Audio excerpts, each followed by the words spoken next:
What's up, guys? We're back Sunday, November 1st, another Trifecta V Productions. It's Election Sunday. We're less than 2 days away. Tuesday's Election Tuesday. We don't know what's going to happen. I'm not even going to talk about that because we got too much going on. First leg of the Trifecta before we begin. There's so much going on. We're sponsored by Vietnamese coffee. If you know anything about it, it's like infused cocaine. Without the cocaine, a lot of coffee, some crazy Vietnamese beans. This stuff is good. It gets you amped for another Trifecta. So let's get to it. As we always do, first leg of the Trifecta, Eagles-Cowboys, Sunday night. I can't believe they did not flex this game because it's horrible and pathetic. No one cares about it but Eagles and Dallas fans. Why they couldn't move Pittsburgh and Baltimore to that game, I'll never know. But the first leg, as we always do it, let's talk about this Eagles spread. Last week was the first game that I blew. Every other game, if you've listened to me, has been on the money. Eagles are now a 10.5 point favorite. If you looked at this line after Thursday night, Friday, Saturday, the line was maybe, I don't even know, 4.5, 5.5, 6.5. It's going up to 10.5. I always say, Mikey Miz, read the lines. Where does it go? Where's the money moving? The money's clearly on the Eagles. Dallas can't score. Their defense is abysmal. That's right, I said abysmal. Have they given up on McCarthy after halfway through the season? It looks like they have pieces in wide receivers, quarterback, running back good enough. It is a mess. Have they given up? I don't know. I'm of the school of thought. They still have these weapons. They're professional athletes. They could get it going for one game. I do not think, and I repeat, do not think Dallas is going to win this game by any means whatsoever. But am I going to bet 10.5 and say the Eagles are going to win by 11? Absolutely not. I have not seen one game this year where the Eagles have shown that they can beat a team by more than they should. Last week against the abysmal Giants, I use that word again, they couldn't even do it and barely won with a crazy catch by Boston Scott. So 11 points. I would take Dallas plus 11.5, 10.5, whatever the line is that I said, 10.5 right now. I think Dallas covers. I think this Dallas-Eagles rivalry, Dallas will be amped up. They're going to keep it close, but the Eagles win. I would say the Eagles are probably going to win by 6.5, 7. I know Jalen Reagor's coming back. I know Dallas Goedert's coming back. Lane Johnson's going to give it a go. Every week, Carson is getting better with Fulgham, Ward. I think Fulgham's going to have a good game. They just look like all the pieces are slowly getting together. Is it crazy that by the end of the season, they could be one of the healthiest teams in the league and all their youthful guys are playing better? The defense is slowly figuring it out. Could they host a home playoff game? They're not going to play the Bears. I said I wanted to see it. It's not going to happen. They're going to play a team from the West in the NFC. All four teams could get in there. They're all good teams. I don't know if they would win, but just getting in would be great. But again, 10.5 point favorite. I think they win by 7. I'm going to say the score, I don't know, 24-17 Eagles. That's the first leg.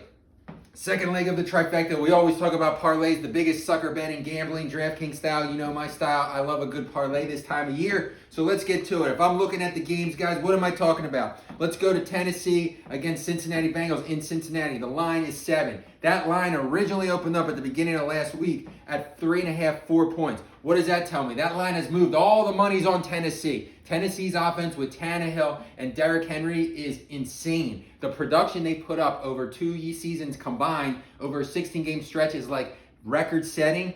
They're not going to be able to be stopped by that Cincinnati defense. That's horrible. They can't stop anybody. You know, if you remember what the Eagles did against Cincinnati when their offense was going, I don't think Cincinnati is going to be able to stop them. The question is, can Burrow on Cincinnati get some action going? I think they'll have some success. Tennessee, people talk about their defense, but they're giving up some points. It should be interesting. Tennessee, though, I really like them more than 7. I think they win by 10. I take Tennessee minus 7.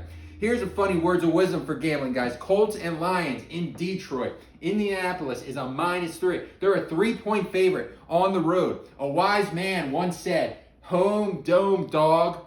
Always take the home dome underdog. What does that mean? The Lions are plus 3. Take the Lions. I would say Lions plus 3. I don't know if they're going to win. I think they keep that game close. They lose by 1 or 2, or they win outright, and that would be something. Home dome underdog. And then let's go to it.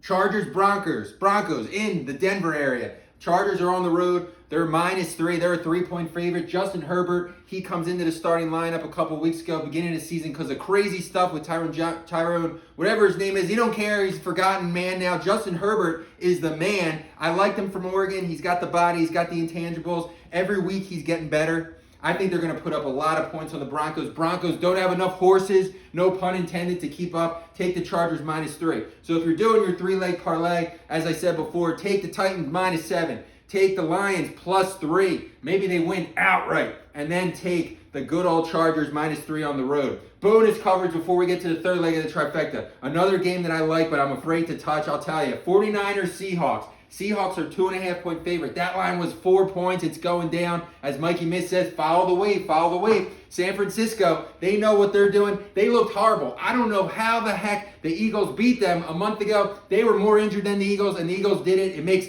no sense to me. But if you listened to me last year, what I said was the Super Bowl this year would be a repeat, same finish. Andy Reid and the Chiefs will beat the 49ers is what I said at the beginning of the year and at the end of last year. If the 49ers can keep getting better, getting all their players back from injury, they will be back. Listen to my words. No one scares me in the NFC. And that's why all you Philadelphia Eagles fans and Wentz lovers believe the Eagles have a chance to make some damage, win a playoff game or so, because nobody scares you. And that means that if San Francisco can get healthy, they're going to be able to get back to the Super Bowl, which is what I believe. So I look for San Francisco to cover that game and win outright on the road. Seattle has gotten lucky time and time again. Russell Wilson is doing it, amazing things. I don't know how he does it. He's like a great quarterback. He's like shorter than the shortest guy ever. I don't know how he's doing it, but he's doing it. But he's going to run into a buzzsaw with this 49ers defense. I really think it's going to be close, and San Francisco is going to play their game of the year. 49ers win outright, but I would take them +2.5.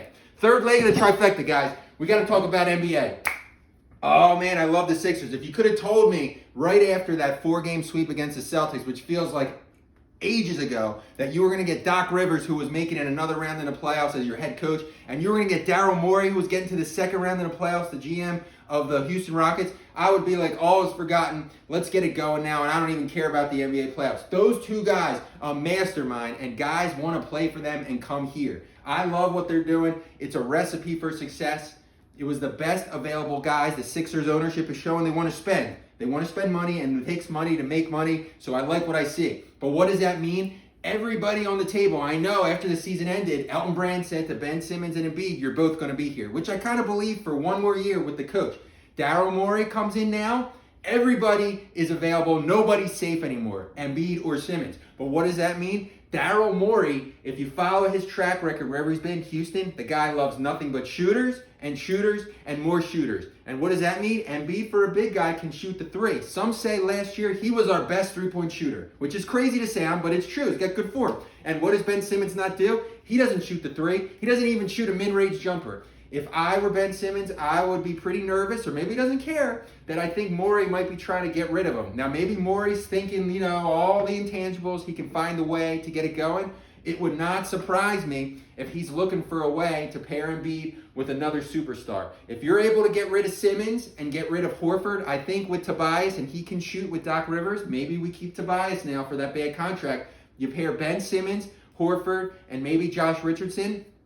You send them to Houston. Houston maybe is willing to say, okay, we're going to part for Harden. I know they said they won't. They maybe want some other pieces. If you can get James Harden and Covington, James Harden and maybe Eric Gordon, you push those pieces over, James Harden and Embiid, and then you got your young guns, and you see what you can do. I think I do it. It's crazy, guys.